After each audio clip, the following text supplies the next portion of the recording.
meja. Iya, kita tutup begini, baru kita tarik ini kain yang dibawa sambil ditahan ini, ditahan kain tengahnya, tarik ke bawah, kita simpan kain. Jadi sisa ini yang di tengah. Iya. Nah, sebelum kita mulai mandi tadi disunahkan bagi kita untuk menegakkan. Pelan-pelan. Iya. Jangan tegak sekali. Tegak begini saja. Tegak begini. Karena mayat itu lebih berat daripada yang hidup, ada yang bantu. Kenapa gemetar? Bismillah. Belum baca mati. Takut sih. Alhamdulillah, gemetar anggotaku ini. Jadi tegak begini, baru kita urut perutnya. Kenapa kita urut? Supaya nanti setelah mandi 3 kali, tidak ada lagi keluar. Karena kapan keluar lagi? Tambah lagi 2, itulah jadi 5. Keluar lagi, tambah lagi 2, itu jadi 7. Itu gara-gara itu najis yang keluar. Jadi kita urut dulu, sampai kita merasa bahwa sudah keluar semuanya, maka kita tidurkan kembali dan kita cebok sekarang. Iya. Kita cobakan bersihkan dengan cara kita siram dari sini dan kita masukkan tangan kita yang sudah pakai kos tangan tadi dari bawah. Dari bawah. Iya. Ini yang kita lakukan. Karena tadi kita bilang mandinya adalah sunnahnya paling sedikit 3, maka kita siapkan 3 air. Kalau kita hanya memiliki 1 ember saja, berarti nanti yang mengganti airnya itu yang harus cepat. Tapi kalau kita memang alhamdulillah di tempat memandikan mayat ada 3 ember, ya sudah. Langsung saja siapkan 1 ember sepakat, campur dengan kapur.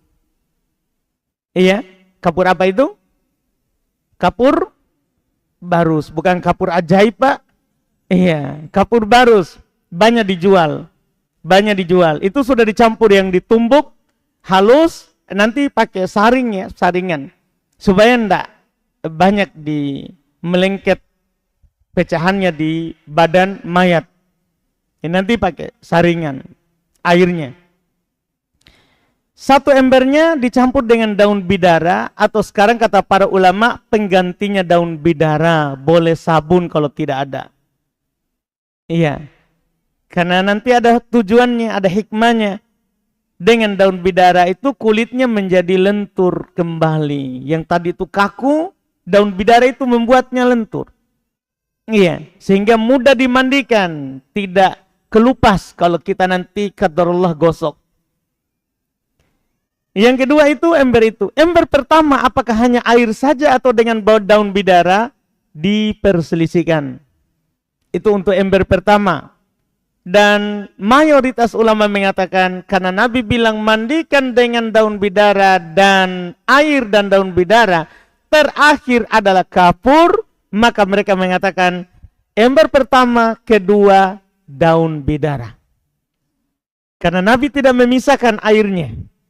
Tidak memisahkan airnya. Jadi tidak apa-apa air pertama daun bidara, air kedua daun bidara, air ketiga nanti baru kapur saja. Kapur saja. Iya. Jadi kita sudah cebol, sudah siapkan airnya, sudah aman. Maka kita mulai dulu dengan wudhu. Karena dalam hadis tadi yang kita baca, mulailah dengan anggota wudhunya. Jadi kita wudukan itu mayat seperti kita wudu mau sholat. Bagi yang memandikan mayat, dia yang wudukan. Kalau bisa diwudukan, kalau tidak bisa diwudukan, maka dia tayamumkan. Seperti kita bertayamum mau sholat, persis. Tidak ada perbedaannya. Maka kita wudukan. Kita bayangkan bahwa kita yang berwudu. Yaitu kita mencuci telapak tangannya. Iya. Kanan, kemudian baru kiri. Seperti biasa, 3 kali. Setelah itu, Apakah kita kumur-kumurkan dan masuk air ke hidung? Kalau ini diperselisihkan oleh para ulama, disebabkan karena di air itu akan langsung masuk ke dalam perutnya. Mayat, Pak, tidak bisa dia keluarkan kembali seperti kita. Maka di antara para ulama ada mengatakan tidak sunnah lagi kumur-kumur dan masukkan air ke hidung, karena dia tidak bisa lagi mengeluarkan. Mayoritas ulama tetap berlaku, hanya saja caranya yang berbeda, yaitu kita tidak masukkan air. Kita basahkan tangan kanan kita ke air dan kita sentuhkan ini lubang hidungnya dan bibirnya. Kalau terbuka ya kita sentuhkan tangan kita yang sudah basah. Ingat, tidak boleh air, karena kalau air akan masuk itu nanti jadi kencing lagi. Itulah nanti lagi kalau kita angkat keluar lagi kotoran, kan jadi air kencing, butuh lagi kita mandikan. Jadi hati-hati di bagian muka. Setelah kumur-kumur dan masuk di air ke hidung tadi, dengan tangan saja yang kita sudah basahkan, maka kita mulai mencuci wajahnya. Cuci wajah tidak boleh siram pakai air. Kenapa? Akan masuk nanti lebih banyak lagi air di mulut, di hidung, di telinga. Maka kita hanya basahi tangan. Basahi tangan kita, baru kita lap wajahnya. Iya. Setelah itu boleh 3 kali. Pokoknya seperti wudhu kita. Boleh sekali-sekali, boleh 2 kali, boleh 3 kali. Kita sudah lap muka wajahnya, setelah itu kita cuci tangan kanannya sampai ke siku 3 kali, tangan kirinya sampai ke siku 3 kali. Setelah itu kita usapkan kepalanya, seperti kita mengusap kepala kita. Kita mulai dari bagian depan kepalanya ke belakang, kemudian kita ke depan lagi dan ke telinga. Setelah itu kita cuci kakinya, kanan sampai ke mata kaki, kiri sampai ke mata kaki. Selesai wudhu. Nah, sekarang kita mulai dengan memandikannya. Cara memandikannya adalah kita mulai dari kepala. Kita siram bagian atas kepalanya ini dengan air sampai basah, hati-hati ke muka. Kalau muka cukup kita lapkan dengan air yang tangan sudah basah. Jangan pergi siram mukanya. Karena kita harus perlakukan dia ini seperti kita masih hidup. Karena menyakiti mayat saat kita memandikannya sama dengan menyakitinya saat hidup. Kita mau nggak air ada selang disiramkan muka kita? Kan tidak mau. Kita saja yang hidup tidak suka. Padahal kita bisa saja mengeluarkannya kembali. Mayat tentunya tidak. Dia tersakiti apa yang kita tersakiti dengannya. Jadi hati-hati kita. Jadi kita siram kepala. Bagian belakangnya ini adapun mukanya dibasahi pakai tangan kita. Selesai kepala, maka kita mulai dengan kanan yang Nabi bilang tadi. Mulailah dengan kanan. Ini kanan, ya. Kita mulai dari bagian atas sini. Dari sini, leher ini ke bawah, bagian atas. Setelah selesai, maka kita balik, kita miringkan mayatnya. Makanya ini nanti butuh yang membantu. Kita miringkan mayatnya. Wah, ini punya HP mayatnya. Belum dikasih di ahli waris. Baik, iya. Kita miringkan begini mayatnya, baru kita siram bagian bawah. Siram bagian bawah. Iya, setelah kita merasa sudah basah, kita kembalikan, baru kiri atas. Kiri atas. Setelah itu kita miringkan lagi. Iya, baru kiri bawah. Setelah itu selesai sekali. Tidak perlu kita sabun-sabun. Tidak perlu, karena kita sudah campur airnya dengan daun bidara. Kita sudah campur sabunnya dengan air. Bukan kita pergi lagi mensabunnya. Di air sudah kita sabuni. Jadi daun bidaranya itu sudah campur dengan air. Sabun kita sudah campur dengan air. Tidak sabun lagi. Tidak sampo lagi karena kepalanya kan sudah ada air daun bidara. Sudah harum. Iya. Karena kalau kita sampo sabun lagi, itu nanti kena matanya. Itu masalah lagi. Itulah orang itu sekarang butuh lagi bungkus pakai kain itu, kayak terpal. Kenapa? Basah nanti kain kapannya. Kenapa bisa basah kalau kita sudah lap? Itu kesalahan sebenarnya. Karena air tadi yang masuk, keluar lagi di bawah. Ah, ini masalah. Seharusnya kan harus kita mandikan lagi.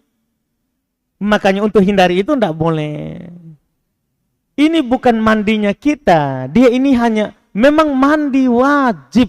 Namanya mandi wajib. Walaupun tidak sampo, tidak sabun, sudah sah. Jangan kita bilang, oh, Ustaz supaya harum-harum menghadap kepada Allah. Amalan.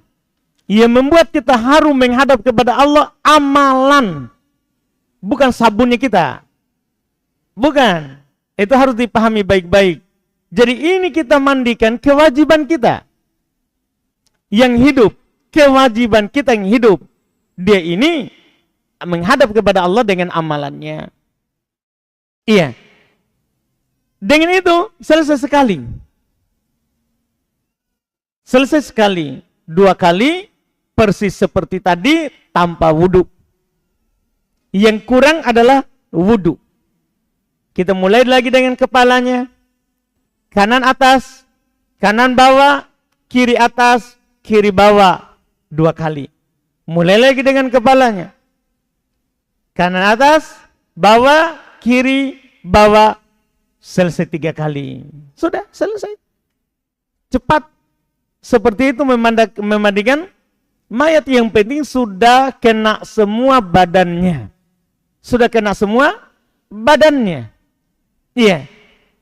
Setelah itu kita handuki, kita lap kering. Lap kering. Kita lap kering, supaya kering tentunya kita ganti ini kain yang tadi basah yang menutup antara pusar dan lutut. Kita ganti dengan kain kering. Iya, sudah ganti ya kita tarik. Kita tarik, lap kering. Setelah itu ditutuplah kembali pakai kain yang panjang tadi. Tutup kembali pada kain yang panjang tadi. Tutupnya persis seperti sebelumnya. Dari atas. Kenapa dari atas? Nanti masalah di kain kafan. Jadi kita tutup dari atas, kita lipat ke bawah begini. Iya. Setelah itu kita angkat mayatnya dalam keadaan kain kafan sudah siap. Yang nanti kita akan bahas di pembahasan mengkafani. Dengan ini sudah tamat memandikan mayat. Alhamdulillah, silakan bangkit kembali. Kita paham kan? Iya. Dengan ini semua kita bisa memandikan mayat. Karena memandikan mayat itu mudah, tidak sulit. Jazakumullah khairan. Jadi sudah cukup, kita tutup. Tutup.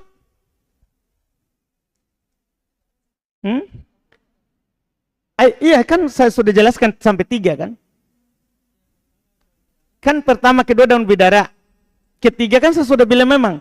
Sudah bilang memang ada 3 air. Makanya saya cuma jelaskan bahwa 1, 2, 3. Karena airnya sudah saya jelaskan. Tinggal kita siram sesuai dengan air tadi urutannya. Bidara, air daun bidara, air kapur. Seperti itu. Iya. Kita bisa pahami kan? Inilah yang beliau ingin sampaikan di hadis yang baru kita baca tadi itu. Saya kira kita akan membahasnya banyak kali ya. Iya, ternyata hanya sekali. Sisa berikutnya adalah kelengkapan pembahasan. Yaitu nanti akan dibahas bagaimana kalau mayatnya yang ada lukanya. Bagaimana, apakah boleh memandikan dengan air panas, air hangat. Bagaimana kalau perempuan itu meninggal dalam keadaan haid. Bagaimana kalau perempuan itu atau orang meninggal dalam keadaan junub. Berapa kali dimandikan. ini nanti